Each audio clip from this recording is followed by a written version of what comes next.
So we're going to run through and see how this works.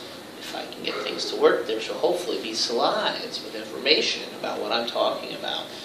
If it doesn't work, you'll never see this. So I'm just talking to myself, which is quite lovely. But let's start with a fun fact. Some places, it rains every day. Here, when you think of Hawaii, you think of warm, sunny days spent surfing monster waves. But Hawaii gets a lot of rain. It actually has one of the wettest places on Earth. Can't say that word, Waliwai is what I'm going to go with. It is really tall, and because of prevailing winds, the one side gets 450 inches of rain a year, which is more than an inch a day. So, prevailing winds can drastically affect the climate. We talked about climate being a product of both temperature and precipitation. Today, we are going to learn how we classify individual climates, individual ways of being. Yeah, that's going to work. Hopefully I'll be able to edit that out. If not, you'll get to see me talk about it. So, individual ways certain areas are. So, there's also a system called the Köppen classification system. It has an umlaut over the O. It identifies large regions because generally climates are not contained to states or countries. They move out beyond that. Each region has smaller subdivisions. So, what kinds of climate are there? Well, they generally fit into 6 main categories. They have rainy, dry, temperate, marine, temperate continental, polar, and highlands. So I'm going to try to draw this out. We have tropical, rainy, dry, temperate,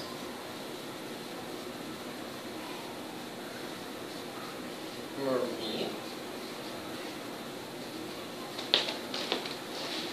temperate,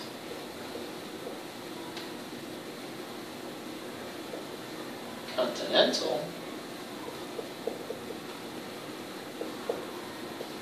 polar, and highlands. Now, I took time to write it on the board. Do you think you're going to see it again? Take note of those.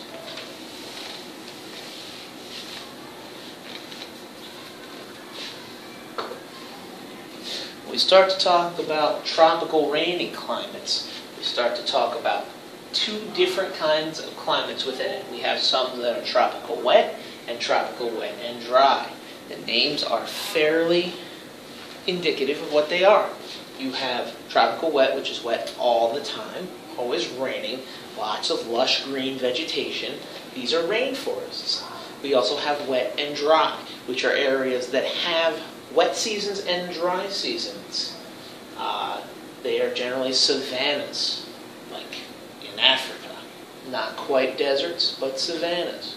They have grass, few sparse trees. Unlike a rainforest, which is the tropical wet climate, which has all of the trees. Yeah, all of the trees. Lots of trees, lots of plants, lots of biodiversity. Dry climates break down into a couple different kinds. You have something like a steppe, which gets enough rain for there to be some short grasses, low bushes, generally very dry though. But you also have deserts, anywhere that gets less than 25 centimeters of rain a year. Less than, about that. Less than 6 inches of rain a year makes it a desert. This can be cold or this can be hot. It just doesn't have to get a lot of precipitation, I should say that, because snow counts. Temperate marine climates are along the coast of continents, and they have temperate zones and temperate marine regions. There are 3 kinds of them: subtropical, marine west coast, and marine Mediterranean. Humid subtropical climates are wet and warm. The marine coast climates have heavy precipitation and cooler temperatures. Mediterranean climate is mild with its own 2 seasons. These are kind of climates that they have named for particular places, right? So humid subtropical would be a particular place, but if you look marine west coast, that's in a particular place. You don't have to worry too much about these details. I just want you to hear me say them. Polar climates. We have the subarctic climates within this category, where they occur north of humid continental climates. Their winters are long and very cold, so somewhere like Russia. Polar climates include the coldest regions and includes the tundras and the ice caps, so north and south poles. Tundra climate region stretches across northern Alaska, Canada, and Russia. Some layers of tundra soil are called permafrost. Permafrost, permanently frozen. They never thaw out.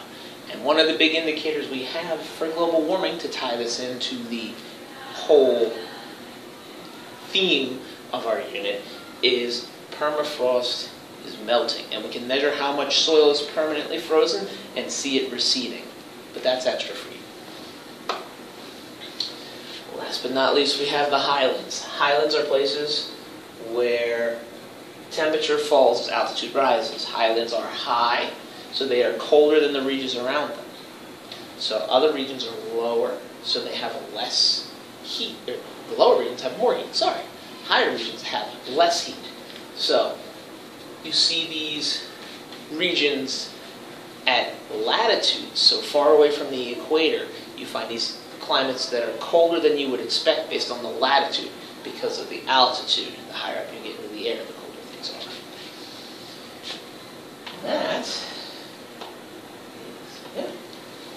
That is our lesson. So, answer the questions. Hopefully I have outlined them. Hopefully there are also some notes on the side. If not, have a nice weekend. Well, it's not weekend. I have to delete that part.